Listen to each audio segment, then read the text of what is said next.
ladies and gentlemen. My first 6 months, which is very relevant to the UK experience in office, was a baptism of fire. We had to endure the strong opposition at that time with a very strong race, religious narrative. To be polite, but actually racism and religious bigotry.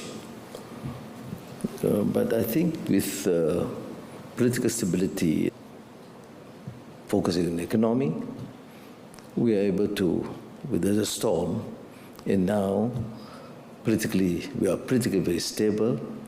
We use that stability to introduce reforms in the country. And clarity of policies is, to me, very fundamental. That includes the Industrial Master Plan or the Energy Transition Roadmap or Semiconductor Strategy and a number of various other policies that would be able to spearhead the new direction for the country. Now, of course, an effective implementation of such programs. So there must be a commitment for administrative or civil service reform, Fiscal Responsibility Act in place, because continuous deficit is no longer tenable as a economic policy. So I think we have passed that stage now. And we have built camaraderie, friendship, and strong bonds within ASEAN. So once I assume the chairmanship of ASEAN, things becomes very easy because we're dealing with not only leaders in neighboring countries, but strong, trusted friends. And that's why, as you alluded to earlier, ASEAN places its focus on ASEAN energy grid, which covers from Laos, Thailand, Malaysia, Singapore, up to Sarawak, Indonesia, and covering countries, most of our countries. Then we have programs, new policies, approaches with neighbors like Johor, Singapore Economic Zone, to ensure that we both benefit from this new dynamism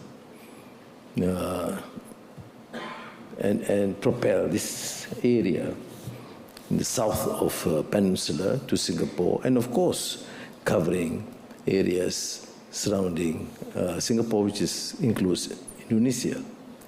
In the north of Malaya, because of somewhat a problem with Myanmar and also minor skirmishes in South Thailand, we embarked on this series of discussions with the Thai authorities to ensure that peace is stabilized by focusing on economic development to the poorer sub-regions in the south of Thailand and in the north of Malaya. Why I'm sharing with you here, because these are the stark new realities, focusing on economy and focusing on the making Malaysia as an attractive destination for investments and making all the necessary changes or policy changes to ensure that we can sustain this policy.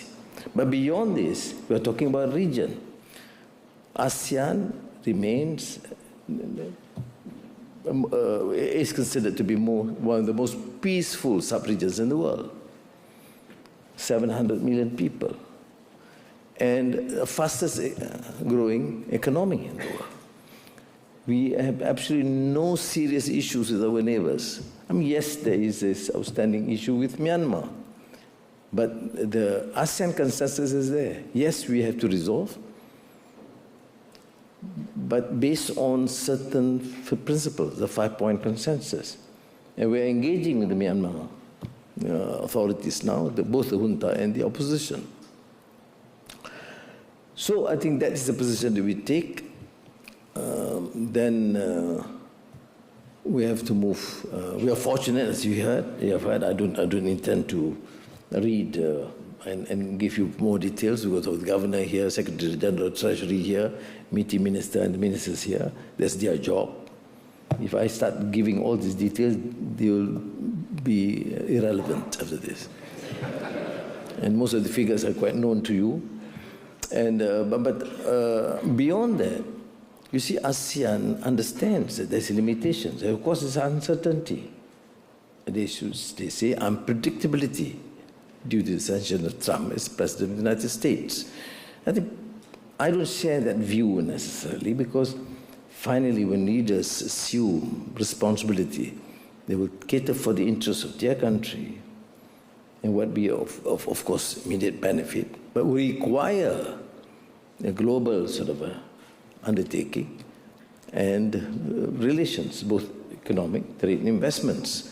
American interests overseas and outside investments is too huge to be ignored. Some policies would require some adjustments for the first few months, for sure. But in my discussions from the President of China to leaders in ASEAN to UAE and Saudi Arabia, of course there are concerns, but generally people are still optimistic. It would depend largely to what we do to assuage the condition. For example, Malaysia then takes on this role of building this cohesiveness and integrated network, both digital, interconnection, joint investments, joint position vis-à-vis governance in ASEAN, energy transition, grid, energy, and also the ASEAN energy grid. But at the same time, we explore new areas. Cumulatively, the United States is number one investor into Malaysia, but we are probing then into areas and with China, new areas. And we focus on, of course, data centers, AI, etc. But we also having this sort of arrangement with the Gulf states.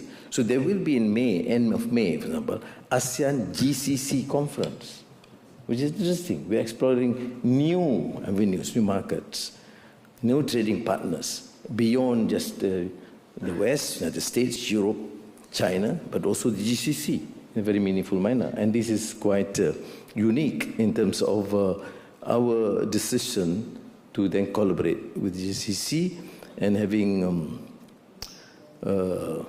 focus on energy, on digital, on trade and investments. I had a very useful, fruitful session with Prime Minister Ucaptama yesterday, number 10, and of course to thank him because UK has agreed with the CPTPP partnership, which of course unlocks the access to key markets for Malaysian exports, including palm oil, rubber, and timber. And that sort of arrangement would help in our potential negotiations with the EU, with the main focus to use this to encourage more trade investments and free flow of products. And we, of course, agreed to proceed with and enhance relations with the countries in the South. We call it Global South, including the BRIC nations, so that we remain close with our traditional allies in the West, United States, Europe, and opening new avenues with China, India, Australia, and through BRICS, extend that sort of relations with Africa, Latin America, and Russia. So purely the focus is business, investments, and trade. And finally, contrary to many assertions about the unresolved, contentious issues in the Palestine-Israeli conflict, we are at least relieved that there is that pace of progress, which was again able to be resolved, partly by President Biden's initial efforts, but certainly with the firmness and resolution on the part of the incoming President Trump. I did discuss with Steve Witkoff in Abu Dhabi, who is the designated chief for the Trump administration in the Middle East, who said, contrary to the past assertions, they will have to, of course, deal with Israel and the Palestinian authorities and Hamas.